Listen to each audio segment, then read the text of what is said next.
आदरणीय प्रधानमंत्री जी ही नागरिकों को गुमराह कर रहे हैं। 10-11 वर्षों से सिर्फ जुमलेबाजी ही हो रहा है, तो विपक्ष पर क्या आरोप लगाएंगे?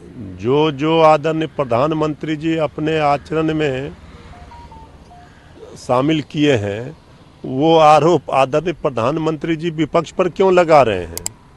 अपने गिरेबान में झांके, सामने आईना रख लें, पता चल जाएगा। कह रहे देश में साजिश रच रही है विपक्ष। देश में साजिश रचने का काम जब से केंद्र में बीजेपी की सरकार आई तब से हुई। नौजवानों को बेरोजगार कर दिया, गरीबों का थाली खाली हो गया, महंगाई चरम पर है, भुखमरी है, सिर्फ बांटने काटने की बात हो रही है, मारने की बात हो रही है, तलवार बांटने की बात हो रही है। पहले आदरणीय प्रधानमंत्री जी आप अपने गिरेबान में झांकें। चुनाव आयोग को जिस तरीके से कांग्रेस नेता जगताप ने बयान दिया, कुत्ता शब्दों का प्रयोग किया, वो कह रहे हैं कि मैंने कुछ गलत नहीं किया है, मैं माफ़ी नहीं मांगूंगा। देखिए, शब्दों की मर्यादा का ख्याल सबको रखना चाहिए। उन्होंने क्या कहा वो सफाई कांग्रेस पार्टी देगी और वो देंगे। हम इतना जानते हैं कि किसी के ऊपर भी, ये लोकतंत्र है, राजनीति में हम किसी के ऊपर भी कोई टिप्पणी करते हैं तो शब्दों के चयन में सतर्कता बरतनी चाहिए। और बहुत सारे ऐसे शब्द हैं जिससे अपनी बातों को हम कह सकते हैं, अपनी नाराज़गी व्यक्त कर सकते हैं। तो इसलिए उन्होंने जो बातें कही है, अब उन्होंने किस संदर्भ में कहा है ये तो वो बता रहे हैं।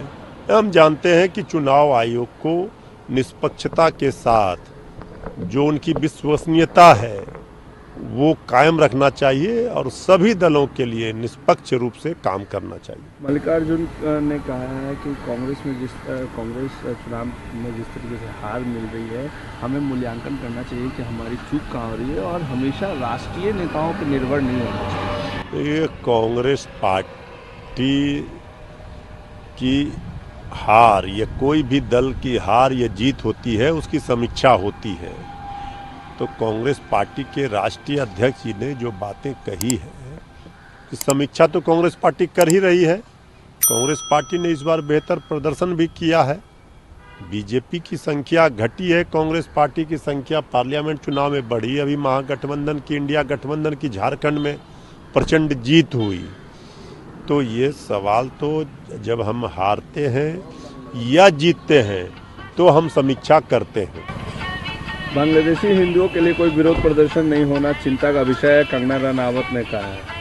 देखिए, वो ठीक कि उन्होंने, कंगना रनावत जी ने जो बातें कही है, इसको लेकर के चिंता की बात सरकार में वो है, उनकी पार्टी है, वो तो बहुत कुछ कह देते हैं, इसके बाद बीजेपी पल्ला झाड़ लेती है। तो बीजेपी को तो पहले कंगना रनौत जी के बयान का क्या मायने मतलब है, उनका कौन यहाँ नोटिस ले रहा है? ये हिंदू और मुस्लिम पर सिर्फ बयान देने से नहीं होगा, ये सिर्फ आपस में नफरत फैलाने से काम चलने वाला नहीं है। यूपी बोर्ड ने 115 साल पुराने वाराणसी कॉलेज में अपना दावा ठोक दिया। वक्त बोर्ड ने कहा है कि इसमें अब ये क्या है मामला पूरा, किस आधार पर उन्होंने ठोका है दावा, क्या तथ्य हैं, क्या साक्ष्य हैं, ये तो जो लोगों जिन्होंने दावा ठोका है वो अपना प्रस्तुत करेंगे, न्यायालय में जाएंगे। मुख्यमंत्री नीतीश कुमार कह रहे हैं कि 2005 से पहले कभी बिहार में खेती होता ही नहीं। ये तो पूरा आश्चर्यजनक बात आदरणीय मुख्यमंत्री जी कह रहे हैं कि पहले खेती होता ही नहीं था। अरे अब खेती नहीं हो रहा है। आदरणीय मुख्यमंत्री जी भूला जा रहे हैं कि वो जो पहले, हमारा देश कृषि प्रधान देश है, पहले जो खेती होता था, किसान भाइयों की खुशहाली थी। अब किसान भाई तो परेशान हैं सरकार से। डबल इंजन की सरकार में कितने किसान भाइयों, अन्नदाता भाइयों की जानें चली गई। आदरणीय मुख्यमंत्री जी, अब ये सब कहने से काम चलने वाला नहीं है। हर चीज़ के लिए आप 2005 के पहले का याद दिला रहे हैं। 20 वर्ष से सत्ता में ये बता ही नहीं रहे हैं कि किसानों को क्या लाभ मिला, कहाँ ज़्यादा कृषि का लाभ मिल रहा है लोगों को, ये न बताना होगा।